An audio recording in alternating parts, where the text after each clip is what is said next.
students. This is Naina ma'am here. Welcome back to management accounting session.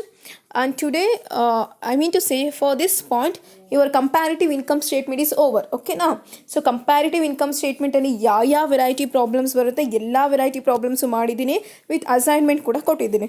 Almost ಎಲ್ಲ variety ಮಾಡ್ತಿದ್ದೀನಿ. Complicated ಬರಲ್ಲ ನಿಮಗೆ, but still safer side ಇರಬೇಕು ಅಂತ ಹೇಳಿಬಿಟ್ಟು I made you solve all the varieties. Okay, next in the comparative income comparative statement is one is comparative income statement and one more is comparative balance sheet. Okay na.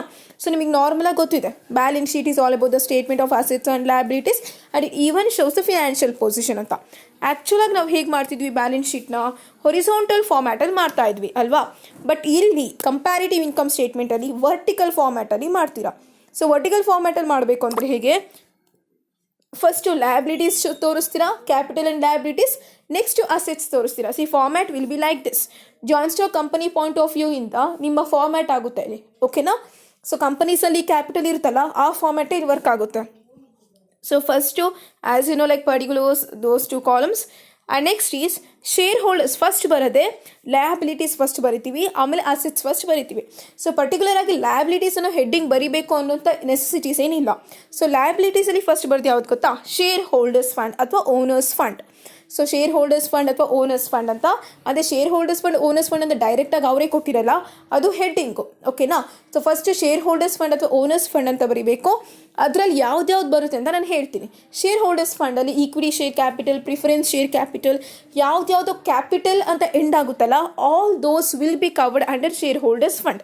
So share holders fund ಅಂತ ನೀಟಾಗಿ heading ಬರಿತೀರಾ, underline ಮಾಡ್ತೀರಾ. ಅದ್ರ ಕೆಳಗಡೆ you will mention all those. Equity share capital ಇರ್ಬೋದು, preference share capital ಇರ್ಬೋದು, reserves, surplus, securities premium, forfeited shares, ಅದೆಲ್ಲ next ನಾನು ಅದನ್ನು ಹಾಕ್ತೀನಿ ನಿಮಗೆ. ಓಕೆನಾ. ಸೊ ಅದು ನೋಡಿದರೆ ನಿಮಗೆ ಗೊತ್ತಾಗುತ್ತೆ ಯಾವ್ದು share holders fund. It is also called as owners fund. ಓಕೆನಾ. ನೆಕ್ಸ್ಟು ಲಾಂಗ್ ಟರ್ಮ್ ಲಯಬಿಲಿಟೀಸ್ ಅಂತ ಬರಿಬೇಕು. ಓಕೆನಾ. So first share holders fund ಅಂತ ಬರಿತೀರಾ, ಅದರಲ್ಲಿ ಯಾವ್ದು ಬರುತ್ತೆ ಅಂತ ಮೆನ್ಷನ್ ಮಾಡ್ತೀರಾ. ಸೊ ಅದರಿಂದ ಅಮೌಂಟ್ನ ಯಾವ್ದು 2 years ಕೊಟ್ಟಿದ್ದಾರೆ ಅದನ್ನು ಬರಿತೀರಾ. ನಾನು ಇಲ್ಲಿ ಇಮ್ಯಾಜಿನರಿ 2012-13 ಅಂತ ತೊಗೊಂಡಿದ್ದೀನಿ, ಯಾವುದಾದ್ರೂ ವರ್ಷ ಇರ್ಬೋದು. Okay. Next is long term liabilities. Long term liabilities ಅಂದರೆ ಯಾವ್ದು ಬರುತ್ತೆ, ಡಿಬೆಂಚರ್ಸ್ ಇರ್ಬೋದು, ಲಾಂಗ್ ಟರ್ಮ್ ಲೋನ್ಸ್ ಬಾರೋಡ್ ಇರ್ಬೋದು. ಓಕೆನಾ. ಸೊ ಇದು ಲಾಂಗ್ ಟರ್ಮ್ ಲಯಬಿಲಿಟೀಸ್ ಅಂತ ಹೆಡಿಂಗ್ ಹಾಕ್ತೀರಾ, ಅದರಲ್ಲಿ ಯಾವ್ದು ಬರುತ್ತೆ ಅದನ್ನು ಮೆನ್ಷನ್ ಮಾಡ್ತೀರಾ. Next current liabilities. You know current liabilities which are that bank overdraft, creditors, bills payable, outstanding expenses, income received in advance, provision for taxation, all those will be covered under the current liabilities. current liabilities ಅಲ್ಲಿ ಅದೆಲ್ಲ ಬರುತ್ತೆ. So current ಲಯಬಿಲಿಟೀಸ್ನ ಇದರಲ್ಲಿ ಯಾವುದಾದ್ರೂ ಒಂದು items ಕ್ವಶನಲ್ಲಿ ಇದ್ದರೆ current liabilities ಅಂತ heading ಬರೆದು ಆ ಐಟಮ್ಸ್ನ ಮೆನ್ಷನ್ ಮಾಡ್ತೀರಾ. ಅದಾದಮೇಲೆ ಇದಿಷ್ಟು ಆ್ಯಡ್ ಮಾಡ್ತೀರಾ. ಯಾವ್ದು ಶೇರ್ ಹೋಲ್ಡರ್ಸ್ ಫಂಡಲ್ಲಿ ಏನೇನೋ ಐಟಮ್ಸ್ ಬರೆದಿರ್ತೀರಲ್ಲ ಅದನ್ನು, ಲಾಂಗ್ ಟರ್ಮ್ ಲಯಬಿಲಿಟೀಸಿಂದು ಮತ್ತು ಕರೆಂಟ್ ಲಯಬಿಲಿಟೀಸ್ನ ಅವಿಷ್ಟು ಆ್ಯಡ್ ಮಾಡಿದಾಗ 2012 ಟೋಟಲ್ ಸಿಗುತ್ತೆ, 2013 ಟೋಟಲ್ ಸಿಗುತ್ತೆ. ಸೊ ಕಂಪ್ಯಾರಿಟಿವ್ ಬ್ಯಾಲೆನ್ಸ್ ಶೀಟ್ ಮಾಡಬೇಕು ಅಂದರೆ ಮತ್ತೆ ಎಕ್ಸ್ಟ್ರಾ 2 ಕಾಲಮ್ಸ್ ಹಾಕ್ತೀರಾ, ಒಂದು ಸಲ ಮೈನಸ್ ಮಾಡ್ತೀರಾ, ಇನ್ನೊಂದು ಸಲ ಪರ್ಸೆಂಟೇಜ್ ತೆಗಿತೀರಾ. ನಾನು ಫಸ್ಟ್ ಪ್ರಾಬ್ಲಮ್ ಮಾಡ್ತೀನಿ, ಆಗ ನಿಮಗೆ ಫುಲ್ ಐಡಿಯಾ ಸಿಗುತ್ತೆ. ನಾನೀಗ ಫಾರ್ಮ್ಯಾಟ್ ಡಿಸ್ಕಸ್ ಮಾಡ್ತಿದ್ದೀನಿ ಅಷ್ಟೇ. ಈ ಫಾರ್ಮ್ಯಾಟ್ ನಿಮಗೆ ಹೋಲ್ಡಲ್ಲಿ ಇರಬೇಕು ಅಂತ ಗೊತ್ತಾಗ್ತಿದೆನಾ. So first share holders fund ಬರಿತೀರಾ. ಶೇರ್ ಹೋಲ್ಡರ್ಸ್ ಫಂಡಲ್ಲಿ ಏನೇನು ಬರುತ್ತೆ ಅಂತ ಹೇಳಿದ್ದೀನಿ. ನೆಕ್ಸ್ಟ್ ಬರದೆ ಲಾಂಗ್ ಟರ್ಮ್ ಲಯಬಿಲಿಟೀಸ್, ನೆಕ್ಸ್ಟ್ ಬರೋದು current liabilities and you will make the total. Next is you will go through the assets. ಅಸೆಟ್ಸಲ್ಲಿ ಫಸ್ಟ್ ಫಿಕ್ಸೆಡ್ ಅಸೆಟ್ಸ್ ಬರಿತೀರಾ. You know fixed assets, right, which cannot be realized easily, which cannot be converted into cash easily. Machinery, furniture, goodwill, patents, motor car, copyrights, trademarks, all those will be covered under fixed assets. ಅದೆಲ್ಲ fixed assets ಅಲ್ಲೇ ಬರುತ್ತೆ. ಓಕೆನಾ. Next investments. Investments investments ಅಂತ particular ಆಗಿ ಕೊಟ್ಬಿಡ್ತಾರೆ. ಓಕೆನಾ. Investments made in ಅಂತ ಏನಾದರೂ ಹೇಳಿ ಕೊಡ್ತಾರೆ. ಓಕೆನಾ. Next is current assets. Current ಅಸೆಟ್ಸಲ್ಲಿ ಏನೇನು ಬರುತ್ತೆ ಅಂತ ನಿಮಗೆ ಗೊತ್ತಿದೆ. ಏನು ಒಂದ್ಸಲ ಡಿಸ್ಕಸ್ ಮಾಡೋಣ.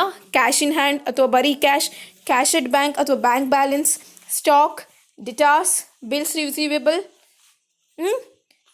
Like outstanding incomes, prepaid expenses.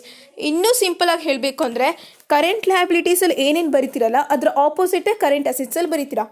ಓಕೆನಾ. ಫಾರ್ ಎಕ್ಸಾಂಪಲ್ ಕರೆಂಟ್ ಅಸೆಟ್ಸಲ್ಲಿ ಕ್ಯಾಶ್ ಬರಿತೀರಾ, ಕರೆಂಟ್ ಲಯಬಿಲಿಟೀಸಲ್ಲಿ ಏನೂ ಬರೆಯಲ್ಲ. ಸೊ ಕರೆಂಟ್ ಅಸೆಟ್ಸಲ್ಲಿ ಕ್ಯಾಶ್ ಎಟ್ ಬ್ಯಾಂಕ್ ಬರೆದ್ರೆ ಕರೆಂಟ್ ಲಯಬಿಲಿಟೀಸಲ್ಲಿ ಬ್ಯಾಂಕ್ ಓವರ್ ಡ್ರಾಫ್ಟ್ ಬರಿತೀರಾ. ಕರೆಂಟ್ ಅಸೆಟ್ಸಲ್ಲಿ ಡೆಟಾರ್ಸ್ ಬರೆದ್ರೆ ಕರೆಂಟ್ ಲಯಬಿಲಿಟೀಸಲ್ಲಿ ಕ್ರೆಡಿಟಾರ್ಸ್ ಬರಿತೀರಾ. ಕರೆಂಟ್ ಅಸೆಟ್ಸಲ್ಲಿ ಬಿಲ್ಸ್ ರಿಸೀವೇಬಲ್ ಬರೆದ್ರೆ ಕರೆಂಟ್ ಲಯಬಿಲಿಟೀಸಲ್ಲಿ ಬಿಲ್ಸ್ ಪೇಯಬಲ್ ಬರಿತೀರಾ. ಕರೆಂಟ್ ಅಸೆಟ್ಸಲ್ಲಿ ಔಟ್ಸ್ಟ್ಯಾಂಡಿಂಗ್ ಇನ್ಕಮ್ ಬರಿತೀರಾ. ಕರೆಂಟ್ ಲಯಬಿಲಿಟೀಸಲ್ಲಿ ಔಟ್ಸ್ಟ್ಯಾಂಡಿಂಗ್ ಎಕ್ಸ್ಪೆನ್ಸಸ್ ಬರಿತೀರಾ. ಕರೆಂಟ್ ಅಸೆಟ್ಸಲ್ಲಿ ಪ್ರೀಪೇಯ್ಡ್ ಎಕ್ಸ್ಪೆನ್ಸಸ್ ಬರಿತೀರಾ. ಕರೆಂಟ್ ಲಯಬಿಲಿಟೀಸಲ್ಲಿ ಪ್ರೀ ರಿಸೀವ್ಡ್ ಇನ್ಕಮ್ಸ್ ಬರಿತೀರಾ. ಆಪೋಸಿಟ್ಟು ಕರೆಂಟ್ ಅಸೆಟ್ಸಲ್ಲಿ ಏನು ಬರ್ದಿರ್ತೀರೋ ಕರೆಕ್ಟಾಗಿ ಎರಡರಲ್ಲಿ ಒಂದು ಕಲೀರಿ. ಕರೆಂಟ್ ಅಸೆಟ್ಸ್ ಆದರೂ ಕಲೀರಿ ಆರ್ ಕರೆಂಟ್ ಲಯಬಿಲಿಟೀಸ್, ಅದೆರಡರಲ್ಲಿ ಒಂದು ಕಲ್ತ್ರೆ next will be very easy. ಅದರ ಆಪೋಸಿಟ್ಟೇ ಅದಕ್ಕೆ ಬರುತ್ತೆ. ಕರೆಂಟ್ ಅಸೆಟ್ಸ್ ನೀಟಾಗಿ ಕಲ್ತ್ರೆ ಕರೆಂಟ್ ಅಸೆಟ್ಸಿಂದ ಆಪೋಸಿಟ್ಸೇ ಕರೆಂಟ್ ಲಯಬಿಲಿಟೀಸಲ್ಲಿ ಬರುತ್ತೆ. ಓಕೆನಾ. So this is all about the format. So ಲಯಬಿಲಿಟೀಸಲ್ಲಿ share holders fund items, long term liabilities, current liabilities, ಈ ಮೂರು ಬರುತ್ತೆ. ಆ ಮೂರನ್ನು ಟೋಟಲ್ ಮಾಡಿದ್ರೆ ಮುಗೀತು. ಅಸೆಟ್ಸಲ್ಲಿ fixed assets, investment, current assets ಬರುತ್ತೆ. ಇಲ್ಲಿ ನಾನು ಅಸೆಟ್ಸ್ ಲಯಬಿಲಿಟೀಸ್ ಅಂತ ಹೆಡ್ಡಿಂಗ್ ಮೆನ್ಷನ್ ಮಾಡಿಲ್ಲ ಅಷ್ಟೇ. ಓಕೆನಾ. So once again for your convenience I made this one. ಯಾವುದ್ಯಾವುದರಲ್ಲಿ ಕವರ್ ಆಗುತ್ತೆ. ಓನರ್ಸ್ ಫಂಡ್ ಅಂದರೆ ಒಂದೇ, ಶೇರ್ ಹೋಲ್ಡರ್ಸ್ ಫಂಡ್ ಅಂದರೆ ಒಂದೇ. ಅದರಲ್ಲಿ ನಾನು ಹೇಳಿದೆ ಎಲ್ಲ ಕ್ಯಾಪಿಟಲ್ ಅಂತ ಇರೋದು ಬರುತ್ತೆ ಅಂತ. Equity share capital, preference share capital, ಒಂದೊಂದ್ಸಲ 5% preference share capital, 10% preference share capital ಅಂತ ಕೊಡ್ತಾರೆ. ನೆವರ್ ಮೈಂಡ್, ಅದು ಹೇಗಿದೆ ಹಾಗೆ ಬರೆಯೋಣ. ರಿಸರ್ವ್ಸ್, ಸರ್ಪ್ಲೆಸ್ ಅಥವಾ reserves and surplus, forfeited shares, securities premium, ಇದೆಲ್ಲ ಎಲ್ಲಿ ಬರುತ್ತೆ? ಓನರ್ಸ್ ಫಂಡ್ ಅಥವಾ ಶೇರ್ ಹೋಲ್ಡರ್ಸ್ ಫಂಡಲ್ಲಿ ಬರುತ್ತೆ. ಸೊ ಲಾಂಗ್ ಟರ್ಮ್ ಲಯಬಿಲಿಟೀಸಲ್ಲಿ debentures, long term loans borrowed, mortgage loans. Mortgage loans ಅಂದರೆ ಏನಾದರೂ ಒತ್ತೆ ಇಟ್ಟು ಲೋನ್ ತೊಗೊಳ್ಳೋದು. ಓಕೆ. ಕರೆಂಟ್ ಲಯಬಿಲಿಟೀಸ್ ನೋಡಿ, ಕರೆಂಟ್ ಲಯಬಿಲಿಟೀಸ್ ಇಲ್ಲಿದೆ. ಕರೆಂಟ್ ಲಯಬಿಲಿಟೀಸಲ್ಲಿ ಇಲ್ಲಿ ಬ್ಯಾಂಕ್ ಓವರ್ ಡ್ರಾಫ್ಟ್ ಬರ್ತಾರೆ, ಅಲ್ಲಿ ಬ್ಯಾಂಕ್ ಬ್ಯಾಲೆನ್ಸ್ ಅಥವಾ ಕ್ಯಾಶ್ ಎಟ್ ಬ್ಯಾಂಕ್ ಬರುತ್ತೆ. ಇಲ್ಲಿ ಕ್ರೆಡಿಟಾರ್ಸ್ ಇದೆ, ಅಲ್ಲಿ ಡೆಟಾರ್ಸ್. ಇಲ್ಲಿ ಬಿಲ್ಸ್ ಪೇಯಬಲ್ ಇದೆ, ಅಲ್ಲಿ ಬಿಲ್ಸ್ ರಿಸೀವಬಲ್. ಇಲ್ಲಿ ಪ್ರಾವಿಷನ್ ಫಾರ್ ಟ್ಯಾಕ್ಸೇಷನ್ ಇದೆ, ಅಲ್ಲಿ ಏನು ಬರಲ್ಲ. ಇಲ್ಲಿ ಔಟ್ಸ್ಟ್ಯಾಂಡಿಂಗ್ ಲಯಬಿಲಿಟೀಸ್ ಇದೆ, ಅಲ್ಲಿ nothing you will get. Okay. Or outstanding assets ಅಂತ ಬರೀಬೋದು ನೀವು. ಔಟ್ಸ್ಟ್ಯಾಂಡಿಂಗ್ ಎಕ್ಸ್ಪೆನ್ಸಸ್, ಅಲ್ಲಿ ಔಟ್ಸ್ಟ್ಯಾಂಡಿಂಗ್ ಇನ್ಕಮ್ಸ್. ಇಲ್ಲಿ ಪ್ರೀ ರಿಸೀವ್ಡ್ ಇನ್ಕಮ್ಸ್, ಅಲ್ಲಿ ಪ್ರೀಪೇಯ್ಡ್ ಎಕ್ಸ್ಪೆನ್ಸಸ್. ಗೊತ್ತಾಗ್ತಿದೆನಾ? ಸೊ ಕರೆಂಟ್ ಲಯಬಿಲಿಟೀಸ್ ಕಲ್ತ್ರೆ current assets easily you will get. Fixed assets ನೆನಪಿದೆ. ಫಿಕ್ಸೆಡ್ ಅಸೆಟ್ಸಲ್ಲಿ ಏನೇನು ಬರುತ್ತೆ? ಪ್ರಾಪರ್ಟಿಗಳು, machine, plant, furniture, motor car, goodwill, patents, copyright, trade marks. Okay. ಆಮೇಲೆ ಇನ್ನೊಂದು ಯಾವುದು, ಬಿಲ್ಡಿಂಗ್ ಇರ್ಬೋದು, ಸೈಟ್ ಇರ್ಬೋದು. Okay. Everything will be covered under fixed assets. Current assets, so ಗೊತ್ತು, ಇಲ್ಲಿ ಕ್ಯಾಶ್ ಇದೆ. ಇನ್ನೊಂದು ಸಲ ಹೇಳ್ತೀನಿ, ಇಲ್ಲಿ ಏನು ಬರುತ್ತೆ ಅದ್ರ ಆಪೋಸಿಟ್ ಅದರಲ್ಲಿ ಬರುತ್ತೆ, ಕರೆಂಟ್ ಲಯಬಿಲಿಟೀಸಲ್ಲಿ ಬರುತ್ತೆ. ಇಲ್ಲಿ ಕ್ಯಾಶ್ ಇದೆ, ಅಲ್ಲಿ ಏನು ಬರಲ್ಲ.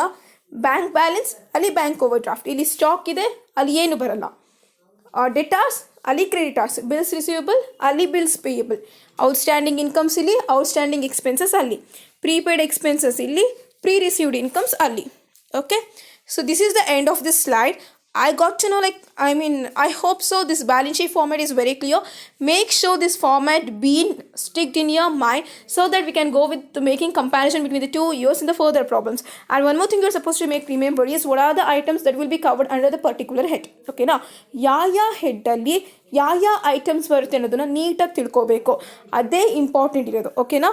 If so you are very clear enough regarding all those, then it will be very easy for you even in getting through the problems, whatever may be the problems, whatever may be the items they give. If so you are very thorough regarding under which head it do comes, then nothing bothers you. Okay, I think it is understood. If so there is any doubts, make sure it will be cleared in the further problem solving session. Okay, so thank you.